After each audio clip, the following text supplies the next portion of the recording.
Basically, the men that made it were just walking skeletons, and hundreds and or thousands died just walking because Japanese didn't care. They didn't feed them, they didn't give them water, nothing.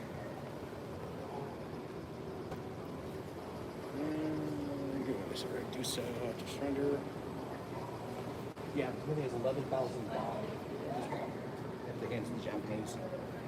They didn't. The Japanese considered they had. Yo, Imperial Japan. Those motherfuckers were nuts.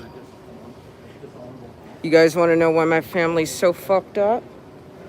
Because my grandfather was a POW, and he spoke fluent Japanese, and he frequently would have flashbacks. He would severely abuse his wife and children, which is why my mom is so fucked up in the head.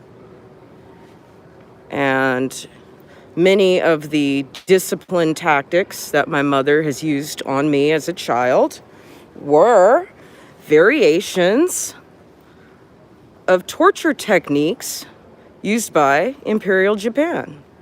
Why am I telling you this? Because everything needs to be out in the open. That's why.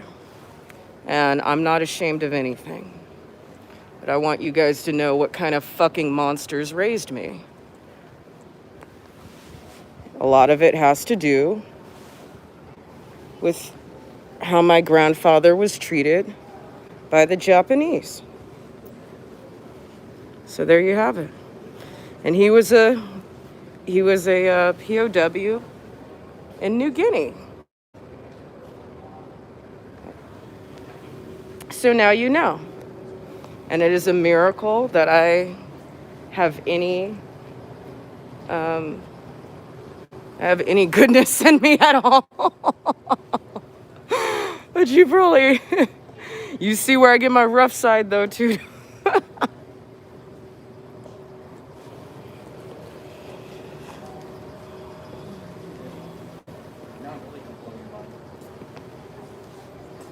rifle? That's an Enfield. But it's not the Enfield you know. It's called a P14 Enfield. It was a different rifle, but it was actually made by Enfield, but it's one that we used. Is it hot in this hangar? I am. I'm so hot right now. I'm burning up. I wasn't sure what it was going to be like. I need a locker. They may actually have a coat check. Let me run ask him real quick. Often the most principled people have a rough side to them too. Thank you. Thank you so much. If anything happens, guys, I want you to know the truth. And I'm not ashamed of shit now, because I don't give a fuck anymore. That's what happens when you have near-death experiences. You don't give a shit anymore. So I don't mind telling on my fucking parents. I'm gonna tell on them. Wait till the documentary comes out. Yes. There's a coat check? Locker. It's not a coat check, but there is a locker, and you can lock it. Can we take your coat? I'm just gonna put my money in my pocket. Yeah, it doesn't even need to be locked. No one's gonna steal it. Let me ask Jeanette. Ain't no riffraff here. Put your coat in the locker. Yeah, I'll just put my money in my pocket, and if someone steals my coat, they'll be struck down by lightning, because this is my favorite coat in the whole world.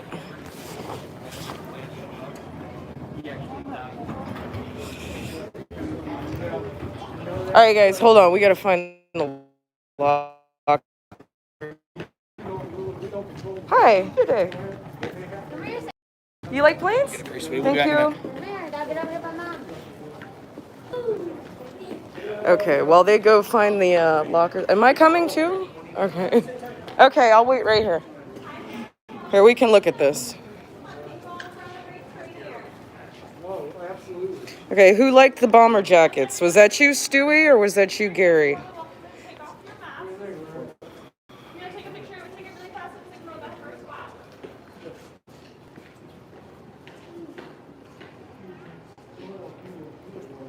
Ooh, nice legs. Hello. Right, ready?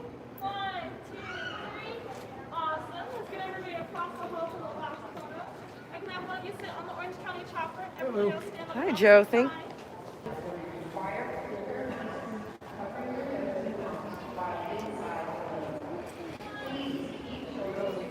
All right. There you are. We're still here. That's right.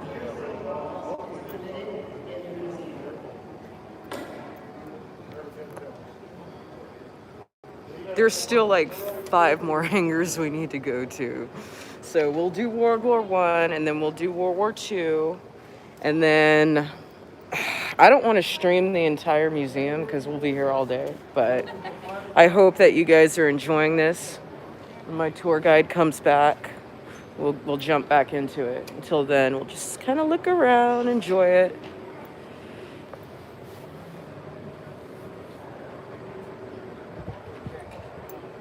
It's really warm in this one.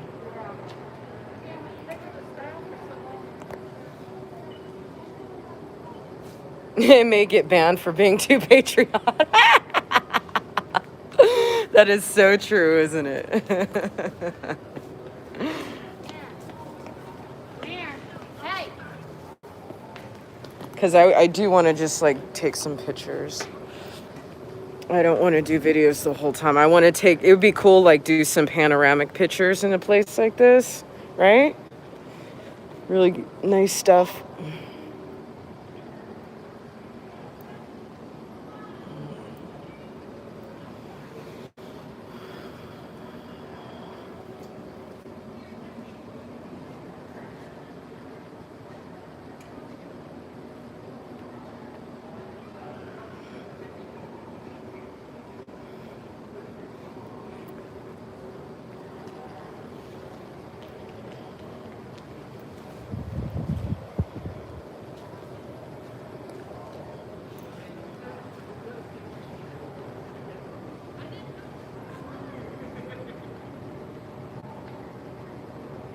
RAF, remember RAF?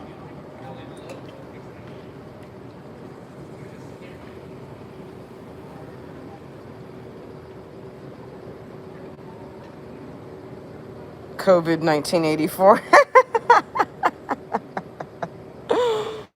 You're hilarious.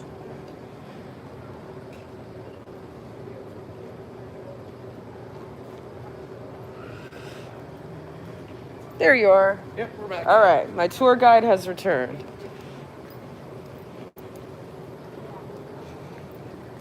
And this is basically the Pacific War, all the stuff going on in the Pacific fighting the Japanese. Early bomber, I don't know which one. Training simulator. This is a training simulator? Yeah, for back then.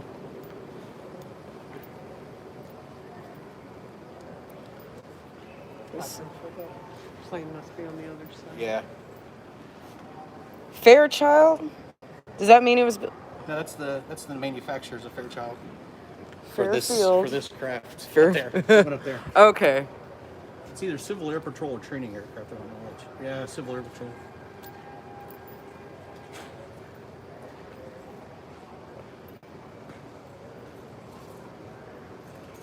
Washington CCP, huh?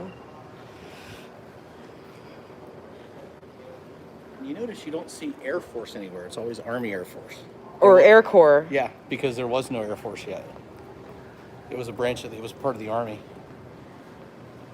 Until 1946, the Army Air Corps, it was a part of the United States Army. And then they figured out, they said, okay, what we'll do is the Air Force gets all fixed wing aircraft and the Army will get all rotary wing aircraft. So the Army got helicopters and the Air Force got planes. Oh, snap. Okay. Now, what'd we learn about this? This is where they look in the bottom to drop the planes. Remember that? It's called a glass something? Glass bottom, right? Okay. I don't know. they would have, sometimes they would have more than one. They wouldn't just have a single bomb. They would have like racks of 4 bombs. So it could be Sorry. 5, 6, 7, 8 bombs there possibly. Okay. Because obviously there's like. We're under the Right, plane all right the crew now. compartments there, so there's less room. Okay, now we've got retractable landing gear, right? This one's big. Okay, this one is the Douglas B-18A Bolo.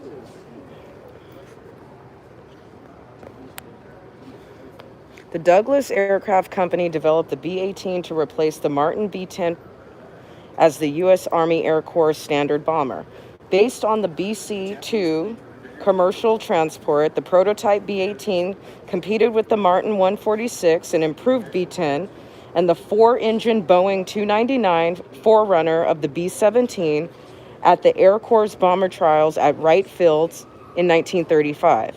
Although many Air Corps officers judged the Boeing design superior, the Army General Staff preferred the less costly Bolo. In January 1936, the Air Corps ordered 133 B-18s along with 13 operational test YB-17s. The Air Corps later ordered 217 more as B-18As with the bombardier's position extended forward over the nose gunner station. Remember I told you? The glass bottom so they could look down. We saw that on the other one, right? Okay. Though equipped with inadequate defensive armament and underpowered, the Bolo remained the Air Corps' primary bomber into 1941, and the Japanese destroyed some B-18s during the surprise attacks on December 7th. By early 1942, improved bombers like the B-17 replaced the Bolo as first-line bombardment aircraft. Many B-18s were then used as transport or modified B-18Bs for anti-submarine duty stationed at Wright Field from 1939 to 1942. The B-18A on display was acquired and restored by the museum in 1971. It is painted as a B-18A serving with the 88th Reconnaissance Squadron in 1939. Okay? Remember, somebody wanted to know how much it could load. So 3 30 cal guns in nose, ventral, and dorsal positions. What does dorsal mean? And what does ventral mean? Okay, that has something to do with, I think that's like fore and aft. Plus 4,500 pounds of bombs carried internally. So that was what we looked in here. So this one could carry 4,500 pounds, okay?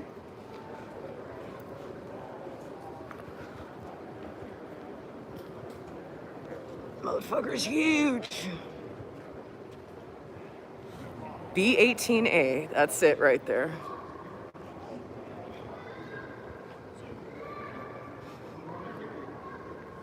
They flew them out and they drove them, took them out to the Pacific, and they did a one-way bombing raid on Tokyo. They flew over, they kept right on going, they parachuted out and abandoned their planes in China, and just let the planes crash. Port Madison, Wisconsin. ACT tests. Yeah, and they with the intent of meeting up with like Chinese insurgents, Chinese that would support them and get them back. Some of them were captured by the Japanese. They were tried as war criminals. I think they might have executed, but I'm not sure. I don't remember off the top of my head. But some of them, most of them got back. It took a long time. What does ventral and dorsal mean? Ventral's on the belly, dorsal's on the back. Okay, I knew it was like something to do with a whale. Yeah. Okay. The shark has the dorsal fin. Okay. Right. Dorsal is your back. Okay, your spine, got it, and got it, ventral got would be it. like your belly button. Okay, got it. Okay. I knew I was close. I just didn't know which part of the body it was. But the Doolittle raid was massive. Okay. What kind of engine is that? Radio. Okay, there's the B-25B. The B-25B medium, the B-25 medium bomber is one of America's most famous airplanes of World War II. The type used by Lieutenant Colonel Jimmy Doolittle for the Tokyo raid on April 18th, 1942. Subsequently, B-25 saw duty in every combat area being flown by the Dutch, British, Chinese, Russians, and Australians in addition to U.S. forces. Although the plane was originally intended for level bombing on from medium altitudes, it was used extensively in the Pacific Theater for bombing Japanese airfields and I lost my place. Beach emplacements from treetop level and from strafing. Remember, strafing, we learned that word, and skip bombing enemy shipping. Built by North American Aviation, the B-25 first flew on August 19th, 1940, and the U.S. Army Corps accepted the first 5 B-25s in February of 1941. U.S. Army Air Corps accepted the first 5. I'm sorry, I keep losing my place. It's hot in here, and I'm hungry, and I'm thirsty. Okay, let me skip that. During its long career, the B-25 experienced a number of modifications. The first major change occurred with the G model that included 75 millimeter cannon and 2 fixed 50 caliber guns in the nose. The H model was the first to add additional forward-firing 50 caliber guns in cheek blisters. In the J version, the most numerous variant, the aircraft returned to its initial arrangement as a level bomber, reverting to its transparent nose that included 1 flexible and 2 fixed 50 caliber guns. Again, armament, 6 50 caliber machine guns and 3,000 pounds of bombs. Okay, so let's go underneath. I'm gonna show you. Look, that's where they put the bombs underneath.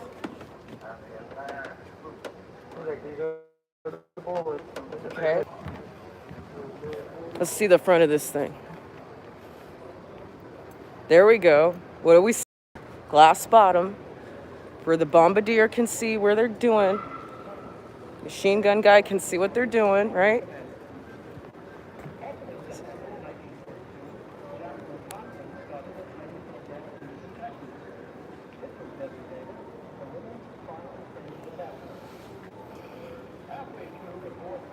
And the pilot's right there.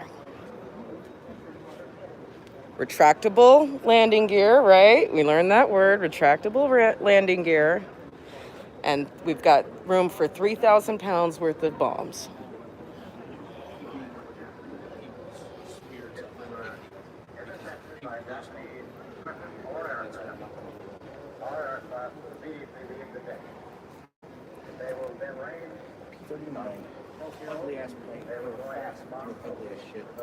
What'd you say? Oh, the P-39 was just an ugly plane. I think it's cute. I don't like them at all. It was fast. It was It's made to be really cute. fast, but they're just ugly. So are these Intel planes? Because obviously No, it's they're a fighter plane. It was a fighter plane, if I Okay. remember right. It's got the communication wire at the top. What was that thing called? Just an antenna. Yeah, the Just an antenna. Yeah, well, they all had that because they all needed an antenna.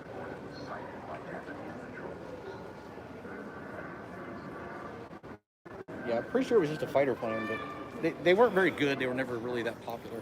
Yeah, I think that's to keep your engine clean and warm or something. Must be the big light. That's a P-40 Warhawk over there. That was kind of our premier fighter plane at the beginning of the war. P-40? I'm pretty sure it's what it is. I haven't paid much attention to planes in a long time, but...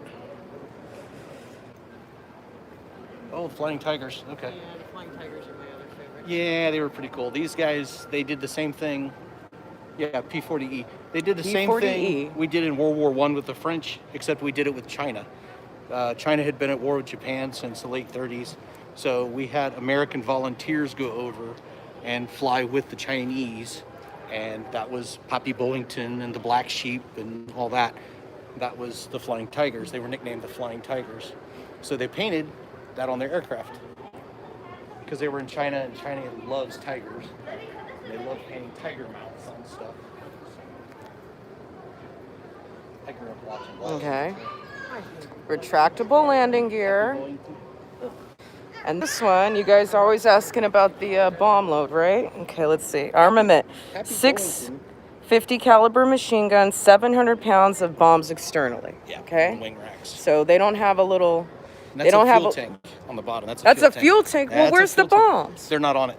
Okay. They would be on the side. Okay. That's a fuel tank. And what happened is they would carry that fuel tank, and then if they got into combat, they would drop that. Okay. And then they were. So is this a fuel tank right here? Yes. All right. That's the fuel tank. Okay, got it. Got Gives it. More range. Now, Pappy Bollington, who was the commander of the Flying Tigers, that is the guy that they had the incident and it was in Georgia. I don't know which university, where they were talking about erecting a statue for him. And the little liberal snot white girl said, like we need another statue for a rich white man. And Pappy Bollington was 100% Native American and was raised with a dirt floor in a cabin. Or a shack, excuse me, with a dirt floor. He was not by any means a rich or white man. And he was a full-blown fucking war hero. You guys hear that?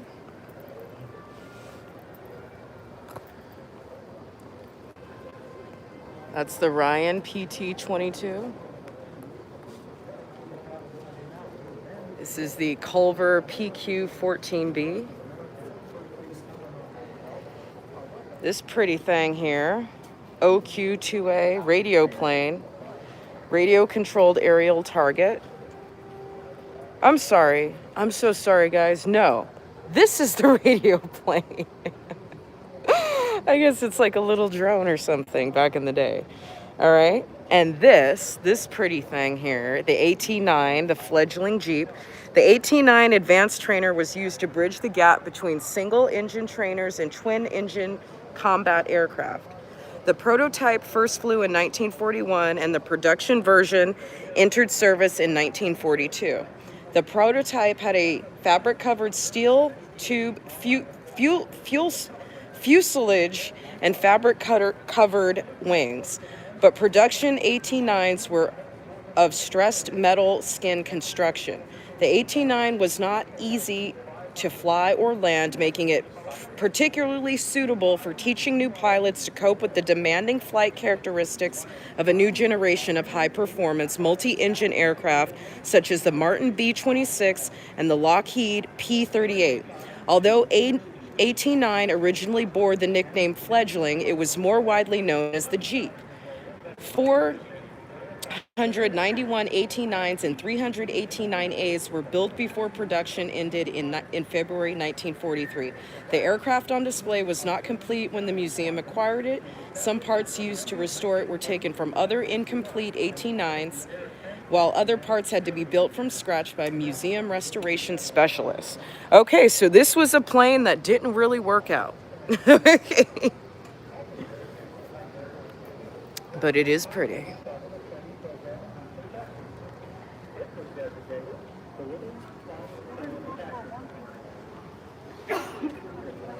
Got an HE-10 here.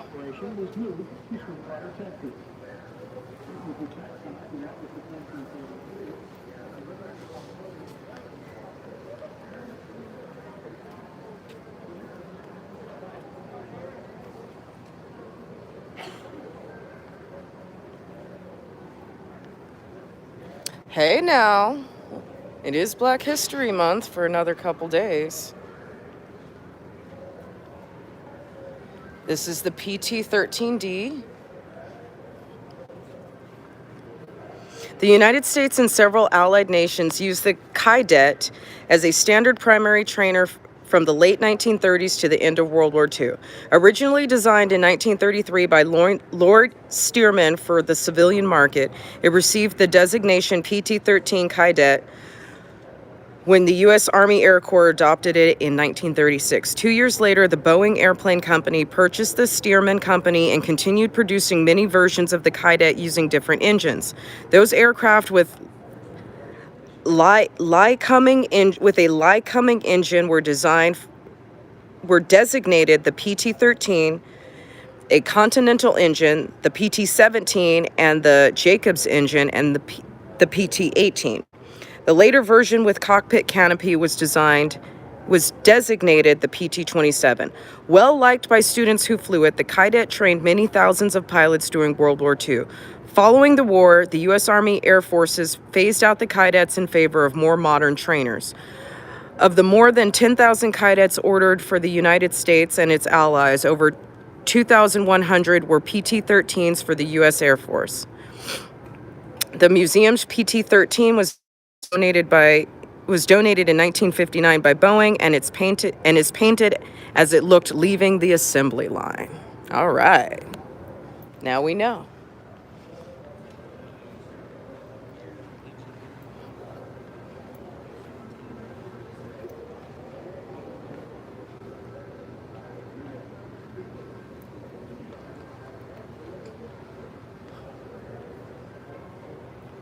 Okay, I would love to stay and read this, but we gotta keep going.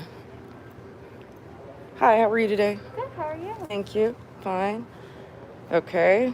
Does this look familiar? If you've been in my office in Vegas, that should look familiar to you. I have that on my wall.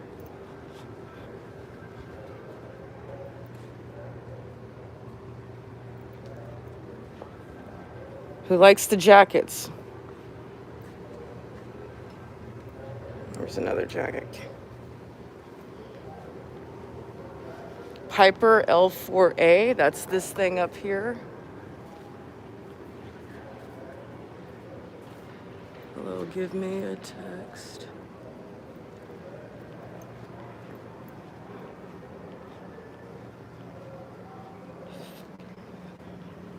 Ooh, what's going on over here? What is this? B-24D Liberator. The B-24 was employed in operations in every combat theater during World War II. Because of its great range, it was particularly suited for such missions.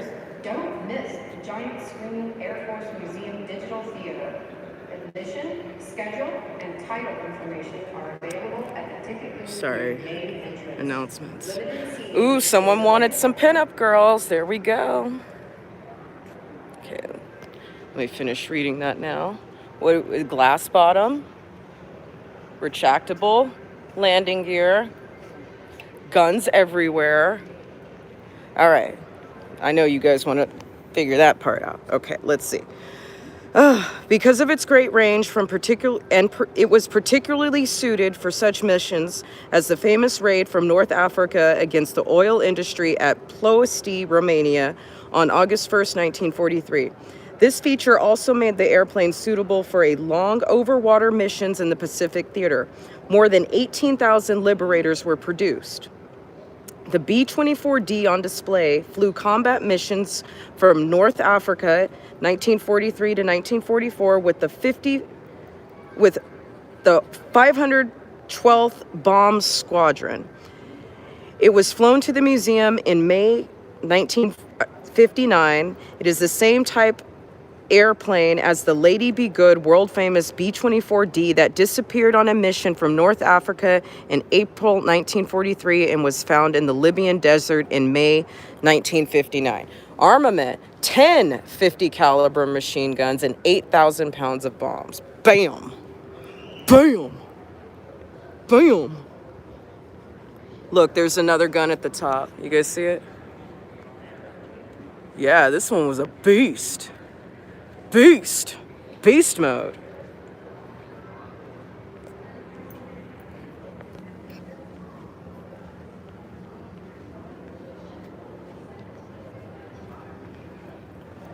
Memphis Belle from the movie, one of the most famous planes of the world. All right, go ahead, tour guide. During World War II, if the air crews made it through 25 missions, bombing missions, they got to come home. And not many made it that far. It was really common for them to be, killed or seriously injured, shot down, captured, whatever, before they ever got to 25 missions. The Memphis Belle was the first crew that ever made 25 missions. So they got to come home. They flew around. They did a big war bond drive, to raise money for the war effort, and became, somewhat local celebrities, etc. But yeah, it's probably one of the most famous planes of the war. I know you guys want to know. Okay, armament. up to 1350 caliber machine guns and 8,000 pounds of bombs, which I assume they would store underneath right there. Retractable landing gear. Oh, let's look in the back. I see one of the Almost everything's gonna have bombardiers. retractable landing gear. Well, I know that now. Okay. This is for the remedial kids that didn't graduate. I got to remind them.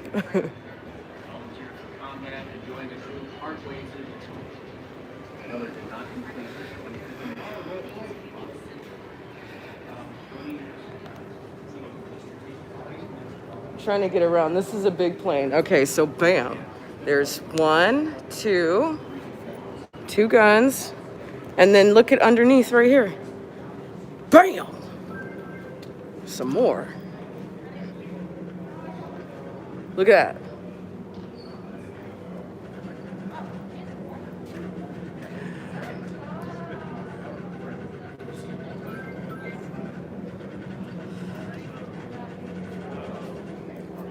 Radial. There's another. Yeah, this thing's huge. I wonder how many people could fit in this plane. But if you got 13 guns, I don't know if that means 13 people minimum plus the pilot.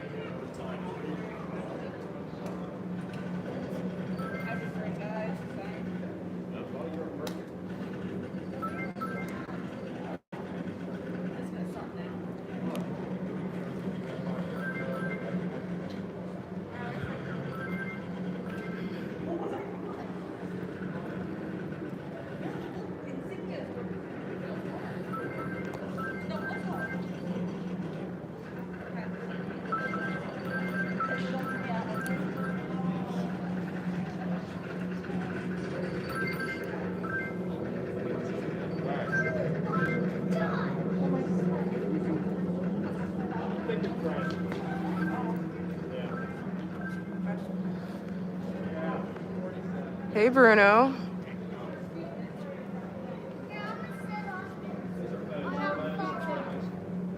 Oh, you wanted some legs. There you go. And they are pretty. She got some cankles, though. Ah. Hey, Megan. Imagine how cold it was. Oh, I know. It had to be freezing, right?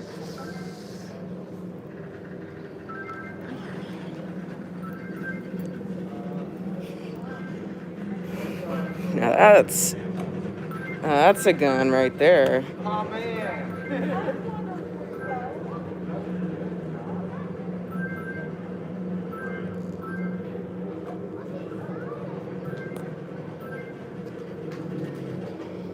Who wants to look at some uniforms? Va-va-voom.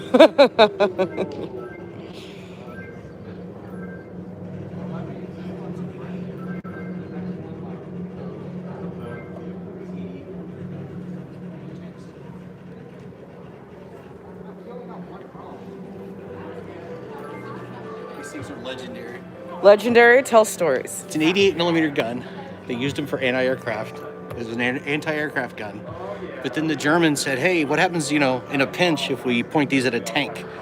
And they turned out to be phenomenal anti-tank guns also. Mm-hmm. So they ended up putting them on their tanks.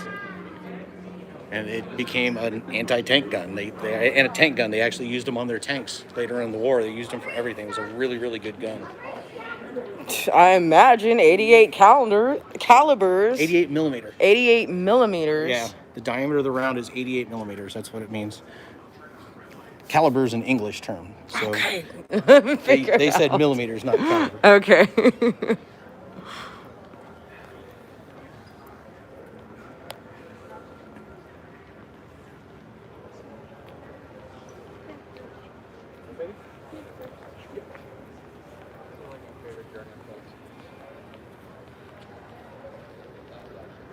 Oh, remember that big one that we were looking at before?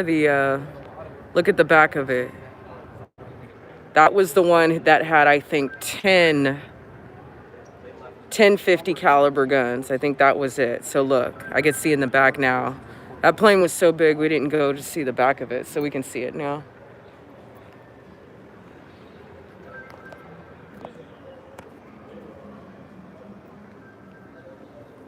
G10.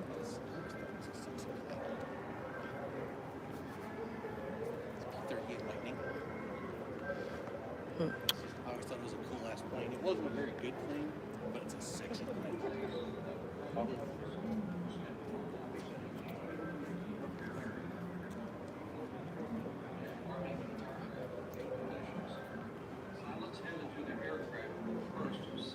That's what I'm talking about. Pew, pew, pew right there, motherfucker. External.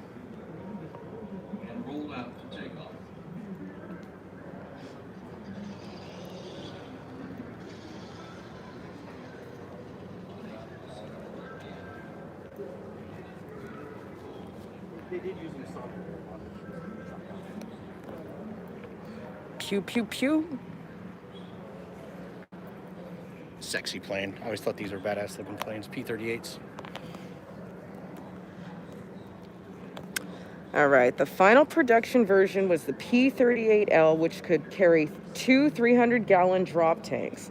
Deliveries of the L began in June 1944 and continued until August 1945. Of the 10,038 P-38s built, 3,923 were P-38Ls. The P-38L on display, painted as a P-38J with the 55th Squadron Fighter Squadron based in England, was donated to the museum in 1961 by Bob Bean Aircraft Corps, Hawthorne, California, and the Kauffman Foundation in Philadelphia, Pennsylvania. The top hats on the left side of the aircraft represent 9 bomber escort missions flown by its pilot, Second Lieutenant Royal D. Frey, with the yellow hat signifying 5 and the white hats one each. All right, you always want to know about the armament: 4 50 caliber machine guns and 1 20 millimeter cannon. Okay, and what is that? That's the gas tank, right? That's not a bomb. And yes, this is a sexy plane. What is this? Is this V, right? We got a V engine right there. That is a sexy plane, for sure. Now look at this big, beautiful motherfucker right here. This is the B-26G Marauder. Okay.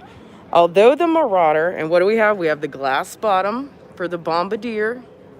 Okay. Right? Although the Marauder did not make its first flight until November 1940, its design showed much promise in the Air Corps showed such promise that the Air Corps ordered 1,131 B-26s in September of 1940. The B-26 began flying combat missions in the Southwest Pacific in the spring of 1942, but were subsequently assigned to Europe and the Mediterranean. Bombing from medium altitudes of 10,000 to 15,000 feet, the Marauder had the lowest loss rate of any Allied bomber, less 0.5%. U.S., British, Free French, Australian, South African, and Canadian air crews all flew the B-26 in combat. By the end of World War II, B-26 crews flew more than 110,000 sorties and dropped 150 tons of bombs. In 1945, when the B-26 production was halted, 5,266 had been built. The Marauder on display was flown in combat by the Free French during the final months of World War II. It was obtained from the Air France's Airlines Training School near Paris in June 1965. It's painted as the 9th Air Force B-26B, assigned to the 387th Bomb Group in 1945. Armament: 11 50 caliber machine guns and 4,000 pounds of bombs. All right, now we can look at this beautiful thing right here.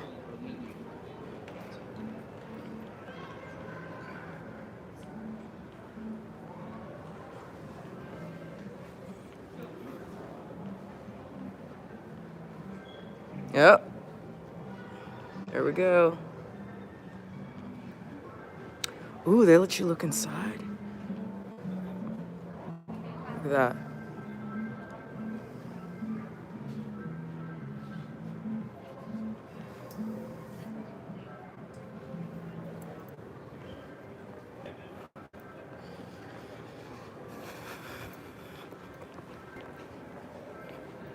God, I'm learning too much. This is information overload right here.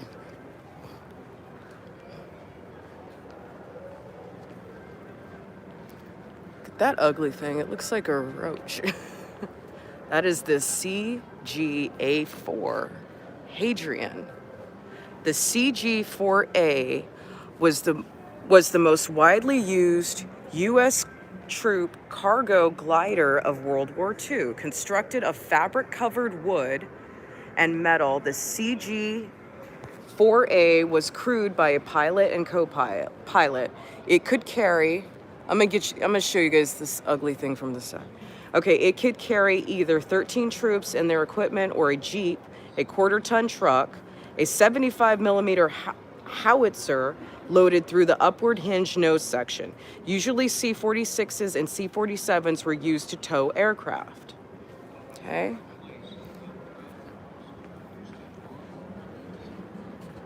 Yeah, so it's basically like a tugboat that's an airplane.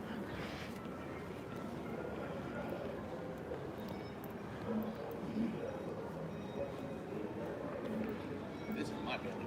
Okay, show me. Come on, tour guide. That's a paratrooper.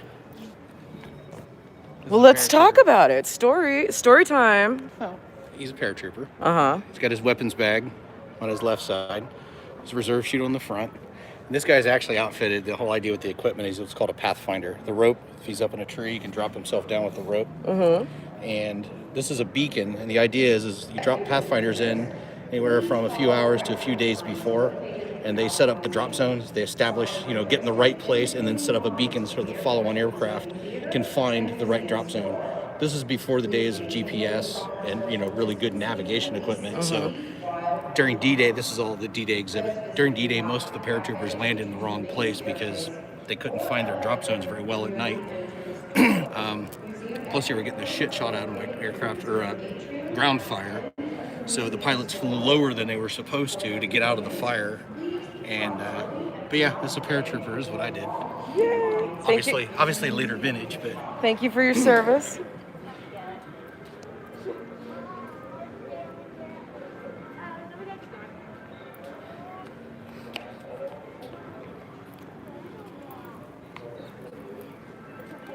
and up above you is a glider to the right over here. Oh yeah. They had glider I troops read also. about that. Yeah. Yeah, it didn't work out The as well as they'd hoped. CG4A. Yeah, it didn't work out as well as they had hoped. The idea was you could land like 14, 15, give or take troops. Mm-hmm. And and a glider, you could drop a bunch of gliders and get a lot more troops on the ground. Mm-hmm. It's theoretically more accurately than by parachute. Because by parachute, when you drop a whole bunch of guys by parachute, everybody kind of lands wherever. But with the gliders, you could land them in specific areas. But it didn't really work out that well.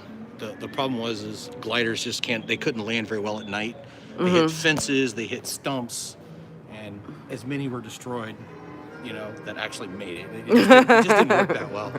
But ironically, even when I was active duty, one of the patches on all the gear, all the shit that I had, one of the patches still had the glider patch. It's still our leftover from the glider days. Because glider troops were kind of synonymous with airborne, or with paratroopers early on. They were basically in tandem. Mm-hmm. So they were considered kind of the same branch. And, so yeah, I actually had a glider patch on one of my pieces of headgear. This is like the most amazing place I've ever seen in my whole You're life. only like a third of the way I through. know. We still got more. Yeah, you're just getting started. I know.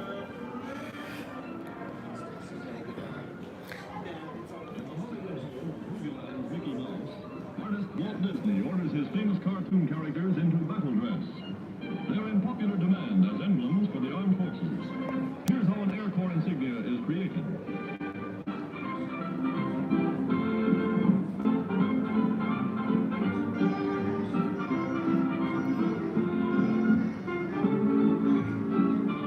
This assignment is for the Marines Amphibious Force, before your very eyes.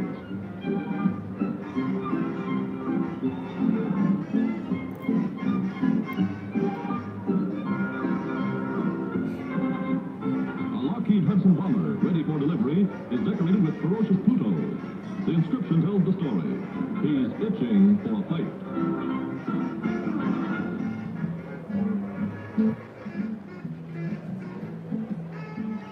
All you Disney fans like me, even though Disney's evil, we do love the characters.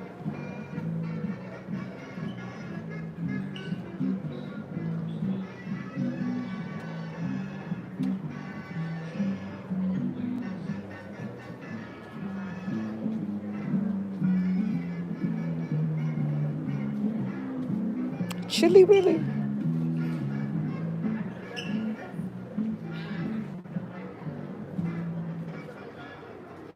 Now you know.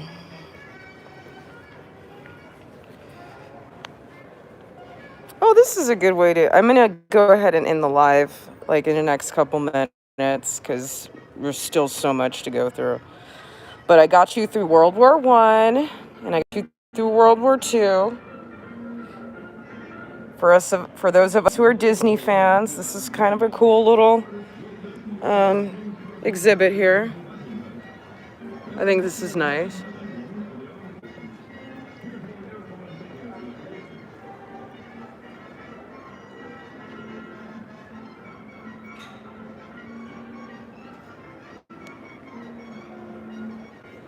Oh, look.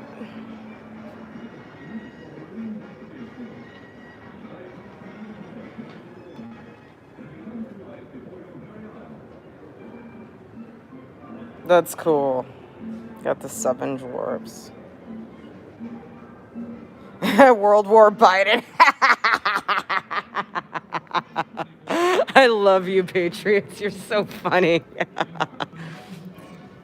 The insignia meant a lot to the men who were fighting. I had to do it. I owed it to them. Walt Disney.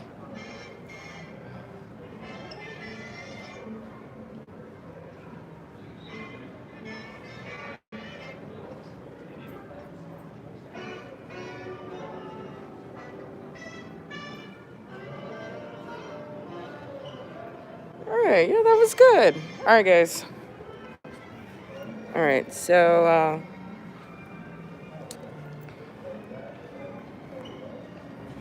this is so cool, but we have so much more to go through.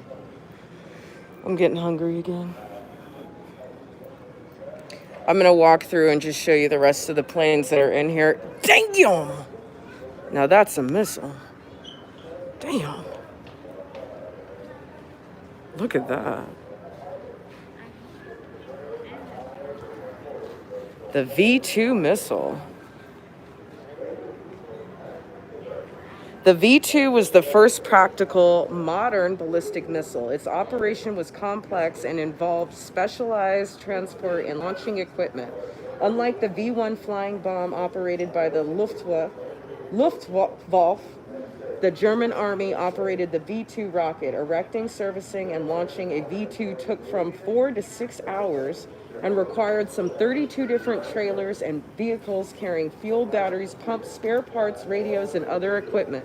The entire operation required hundreds of soldiers, and the launch team alone needed more than 100 people to service and test the rocket, survey the site, run support equipment, and command the process. In all, more than 10,000 people and 3,000 vehicles were devoted to V-2 activities. And I could see why, right? Booker's huge. Let us not forget, my fellow Americans, the sorrow and the heartache which today abide in the homes of so many of our neighbors. If you guys know what we're looking at, feel free to shout it out.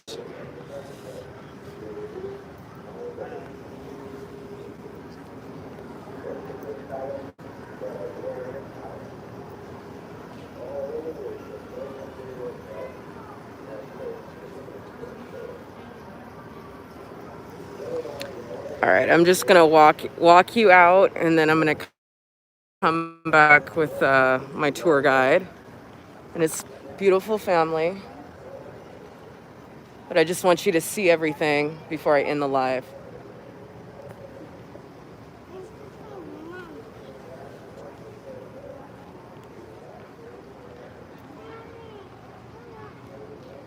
Radial, radial.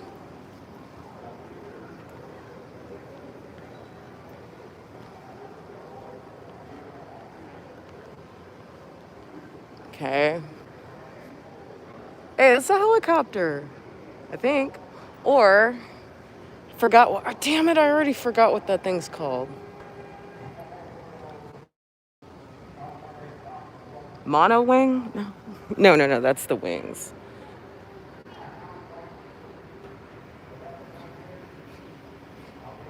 This thing's huge. Let's find out what this plane is called. It's huge. Radial engine, right? Cyclone.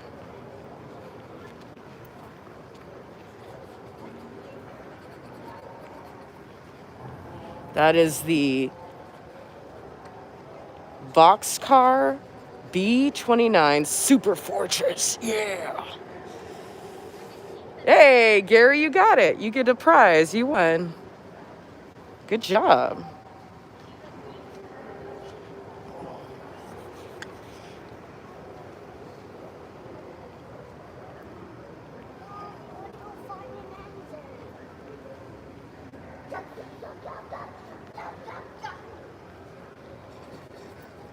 This is the first retracting landing gear that I've ever seen on the side here. Room for a bombardier. Another one.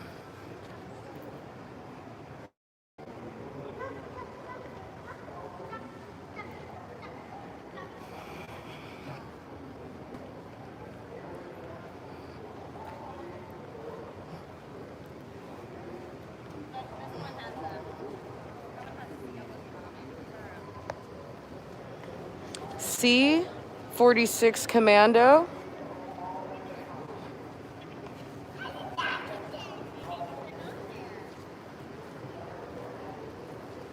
Thing's huge. Carry a lot of people in there.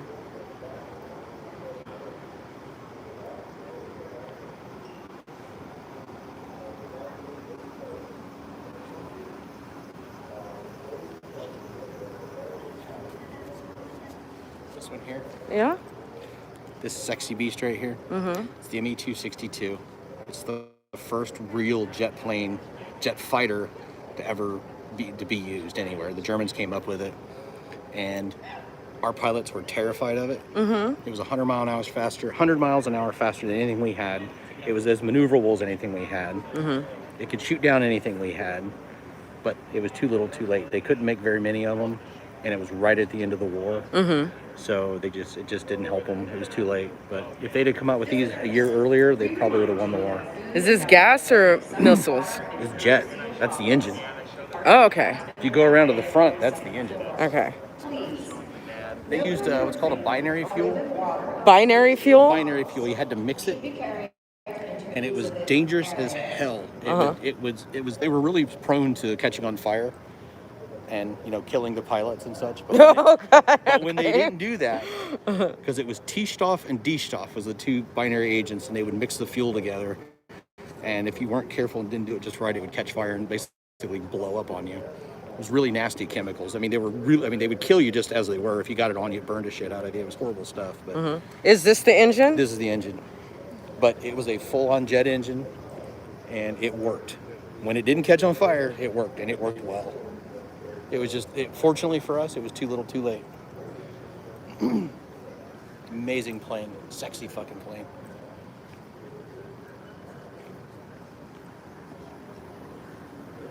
All right, folks, and that wraps up the World War II exhibit. This is so amazing. I need to take some pictures. I can't be living with y'all, so. All right, we've got more. Plus, we got the IMAX. Plus, we have the flight simulator, which we're gonna do together, so that'll be fun. All right, so the fun has just started.